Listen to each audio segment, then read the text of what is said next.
Hello and welcome to the rundown on Women's Football Talk. Now before we get into today's video, make sure you smash that subscribe button and turn on the post notification bell so we can hit 500 subscribers by the end of 2022.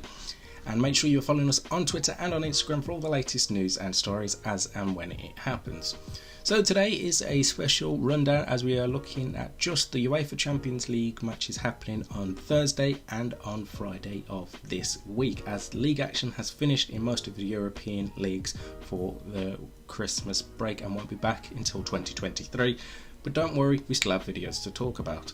So let's have a look at the Champions League games happening this week, and we'll start off with the big game happening between Arsenal and Lyon. Now obviously people will remember that first game back at the start of this Champions League campaign where Arsenal put 5 past Lyon, which caught many people by surprise, and it was just an absolutely perfect performance from Jonas Eidevall's side, and if not one of the best that they've played since Eidevall was appointed last year. And obviously everyone knows what Lyon are capable of, obviously being the current holders of the title, so it was a real shock to the system.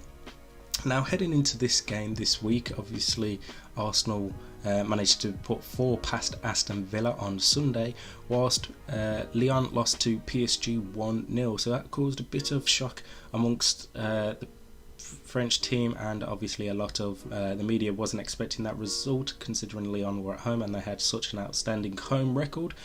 But heading into this one, that may actually give Arsenal the favour, as the fact that they know how to beat Lyon. They're on a good run of form where Lyon obviously losing to PSG and losing the first time round is going to cause a bit of a scene. However, I would expect a much better Lyon, and even if Arsenal were to win, I wouldn't expect it to be such a big scoreline like it was between the two sides on match day 1 of this competition. So I'm expecting a close fought game. Really good battle, and I think that if you look at both goal scoring options for both teams, obviously everyone knows about Vivianne Miedema and Stina Blackstenius at the moment for Arsenal being absolutely great form, especially Miedema recent weeks after coming back from her break that she had, scoring 4 goals in 4 games for Arsenal, absolutely looking phenomenal. But if we look on the flip side for Lyon, and you look at Signe Brun, who Arsenal will know from her short time at Manchester United last season, she's looking really well for Lyon this year, so it'll be very interesting to see them two match-up battles come up. And obviously in the last 2 games, Jonas Eidevall has done the switching of the 2 centre-backs of Leah Williamson and Rafaeli Souza. Again, it's a substitution I would expect to make, again around about the hour mark, so probably Leah Williamson will start on Thursday, and then you'll see Rafaeli come off the bench around that last 20 minutes, half an hour or so. Just so that they are getting back into full fitness, fully team operational, so that when it comes to the new year they'll be able to play the full 90 minutes together. So I won't expect too much changes from Arsenal side heading into this one. Obviously no fresh injury concerns, but it's going to be an interesting game at the Emirates.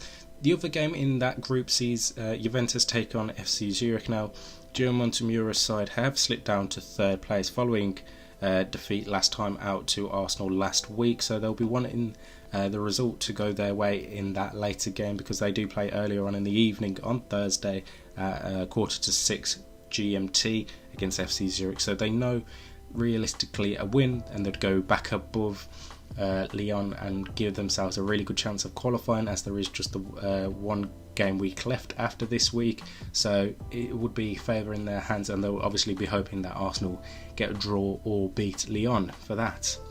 And obviously FC Zurich are out of the competition already. In Group D, the other games that are happening on Thursday, we have FC Rosengard versus Bayern Munich in the early game, and then that is followed by Benfica versus Barcelona. Now Barcelona and Bayern Munich sit at the top of the group, 9 points each. Benfica on 6 points, so it's not clear that both teams will go through yet, but you'd have to give it obviously Barcelona strong favourites with their positive 13 goal difference. Bayern Munich have a +1 goal difference, where Benfica have a -7 goal difference, so that's one thing that is going against them. However, heading into that game for Barcelona, they really do need to be wary of Chloe Lacasse and Kike Nazareth, 2 outstanding players for Benfica so far, not just in the Champions League, but also in the Portuguese league. They've been absolutely brilliant so far. So they're two players that Barcelona really need to look out for. Obviously, I'd expect Barcelona to win that game, but should they cause any problems for them, Cléricas and Kike Nazareth are the two players I would expect to. And then with Bayern Munich again, it's Rosengard. It should just be an easy walk in the park for Bayern Munich. No offence to Rosengard, but they haven't put up any competition against any other sides so far in the competition. So that is why I'm expecting that. Now, if we look at Friday's games, and in Group A, Vllaznia playing at home against Chelsea. So Emma Hayes' side will be travelling to Albania for that one. 8-0 win for Chelsea the last time out. Absolutely fantastic performance. 2 hat-tricks from Sam Kerr and Pernilla Harder, and 4 assists for Guru Rice in that match.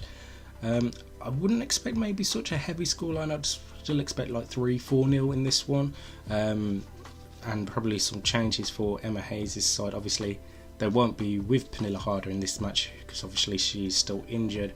But from their win against Reading last weekend, I would expect some changes in that one. And then the other game happening in Group A sees PSG take on Real Madrid. Now, this is obviously a really key game because there's 2 points separating the two sides heading into Friday's fixture.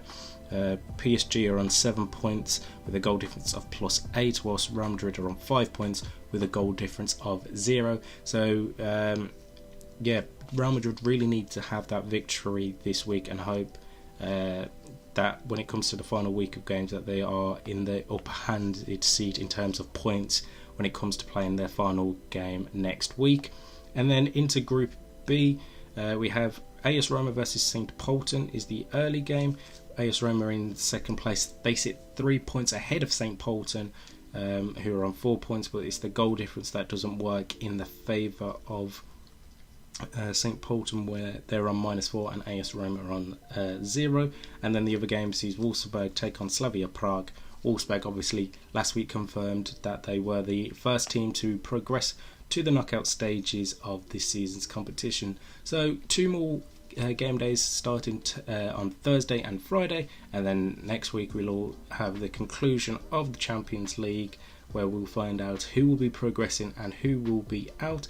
And I believe the draw for the new next round will take place in the new year, probably about early February time. So that is when we'll have all of that back. But we will be back next week to recap all the games that have taken place in the Champions League and any talking points from around the world of women's football. I wouldn't expect there to be much, maybe some new contracts for some players, and potentially some transfers maybe being announced. But we do have big stuff coming around the Christmas break, so whilst the football may stop after next week, we will still have videos continuing right up into 2023, so you won't miss out on anything on this channel. But like I said at the start, make sure you subscribe and turn on the post notification bell so you're never missing a video of ours, and that you're following us on Twitter and on Instagram for all the latest news and stories as and when it happens. And until next time, we'll see you soon.